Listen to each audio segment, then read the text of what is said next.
Quels sont donc les intérêts possibles en jeu dans une nouvelle guerre mondiale? Dans cette guerre, il n'y aurait pas de pays gagnant. Les seuls gagnants seraient ceux qui tirent réellement les ficelles, ceux qui sont au-dessus de la classe politique et qui utilisent les autres comme des marionnettes pour atteindre leur objectif. C'est l'élite économique et financière. Et bien que les grands employeurs qui se trouvent dans cette élite, les banquiers par exemple, seraient gravement affectés par une guerre nucléaire mondiale, la véritable élite, quant à elle, viserait les objectifs qui ne sont pas économiques, mais plutôt des objectifs de pouvoir et de contrôle. Cette élite, conduite principalement par plusieurs familles milliardaires, telles que les Rockefeller, Rothschild et Morgans, qui au fil du temps ont conquis à la fois la puissance économique et financière et le contrôle politique à travers leurs institutions. Leurs entreprises sont désormais les pilotes du monde, les moteurs des guerres dont les opérations consistent à étendre leurs tentacules partout où ils voient que cela est nécessaire. Grâce à l'encouragement de ces guerres mondiales, l'élite n'aura pas seulement augmenté ses avantages économiques, mais aura élargi son contrôle sur le système et réalisé des objectifs concrets qui les conduiront lentement à leurs objectifs ultimes. Mais quels sont les objectifs à atteindre par les puissants pour cette nouvelle guerre mondiale? 1. La réduction de la population.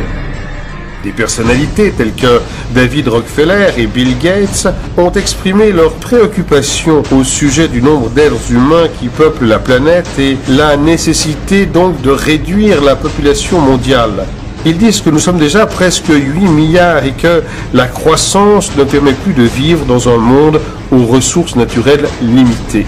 Non seulement ils souhaiteraient réduire la population mondiale et ainsi la pression sur les ressources naturelles, mais ce serait également cela qui leur permettrait d'exercer plus facilement un plus grand contrôle sur l'humanité. Une guerre nucléaire est parfaite pour tuer des millions de personnes, qui reste un obstacle à l'élite. Les pays qui ne sont pas touchés directement par le conflit, largage de bombes nucléaires par exemple, durement touchés par l'absence complète ou la rareté de la nourriture, ce qui se traduira par la folie des citoyens se tuant pour obtenir les dernières ressources restantes ou tout simplement se laissant mourir de faim. Deuxièmement, l'écroulement des États et de l'économie mondiale.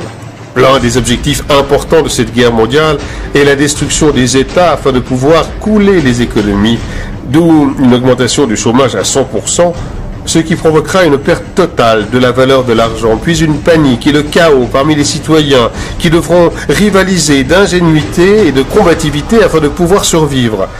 Cela aboutira à un vide du pouvoir politique et donc les gens seront laissés sans directive politique, sans personne pour maintenir l'ordre dans chaque pays, créant ainsi une situation internationale d'absence complète de contrôle, ce qui obligera l'humanité à être plus réceptive à l'introduction d'un nouvel ordre mondial. À ce stade, il est important de considérer les migrations de masse qui se produisent en Europe par des personnes touchées par des conflits, notamment en Syrie, et qui pourraient conduire à l'effondrement des États européens, amenant le chaos et la division au sein de l'Union européenne. Troisièmement, la destruction de la moralité. Cette troisième guerre mondiale pourrait aussi provoquer l'effondrement de toute morale, valeur, espoir de l'être humain, ce qui le conduirait au désespoir et à l'insignifiance de tout cela.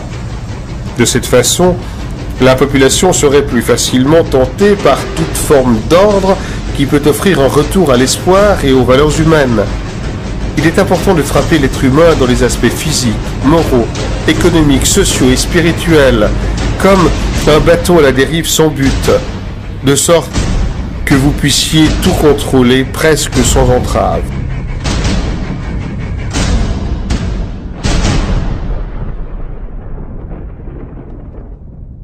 Tous ces facteurs sont nécessaires pour permettre, comme l'a dit Rockefeller, une crise parfaite, un grand cataclysme social qui oblige la population du monde à accepter la seule solution possible tant recherchée par l'élite depuis des années, la création d'un gouvernement mondial. Un gouvernement mondial comme la seule alternative à tout ce mal, avec la promesse qu'une telle union de tous les pays et les civilisations sous un seul État raie toute guerre ou tout problème majeur entre les êtres humains. Même si cela peut ressembler à quelque chose de beau et pour le bénéfice de tous, il y a derrière cela l'intention macabre d'amener l'humanité sous un contrôle total. Mais l'humanité n'est-elle pas déjà contrôlée par l'élite? Eh bien, cette mise sous tutelle a certainement déjà été atteinte par le système capitaliste. Ce mode de vie a son avantage qui leur donne une portée sur presque tous les pays. Cependant, ils veulent un contrôle absolu sur nous et réduire une grande partie de la population mondiale afin de rendre ce contrôle plus facile et plus viable et de mettre fin à l'augmentation incessante de la population qui pourrait entraîner de nombreuses instabilités. La Troisième Guerre mondiale est également nécessaire car une crise économique à elle seule ne devrait pas pouvoir entraîner le soulèvement nécessaire au niveau international. Mais en qui allons-nous placer notre confiance après tout ce chaos, après tant de corruption, d'injustice voulue par cette élite économique, financière et politique? Les mêmes marionnettes politiques ainsi que l'élite économique et financière nous ont conduits à cet enfer. Nous savons qu'ils vont provoquer une nouvelle guerre mondiale pour créer par conséquent un ambitieux gouvernement mondial. Mais qui va pouvoir le conduire ?